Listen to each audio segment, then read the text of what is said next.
আসসালামু আলাইকুম ওয়া রাহমাতুল্লাহি ওয়া বারাকাতুহু। আলহামদুলিল্লাহি ওয়াহদাহ ওয়াসসালাতু ওয়াসসালামু আলা মান লা নাবিয়্যা বা'দা। ওয়া ক্বালা সুবহানাহু ওয়া তাআলা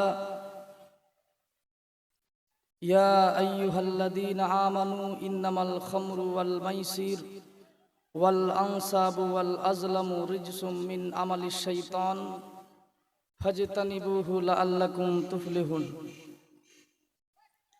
عن أبي هريرة رضي الله تعالى عنه قال قال رسول الله صلى الله عليه وسلم قال إن الله حرم الخمر وثمنها وحرم الميتة وثمنها وحرم الخنزير وثمنه. عن أبي سعيد الخدري رضي الله تعالى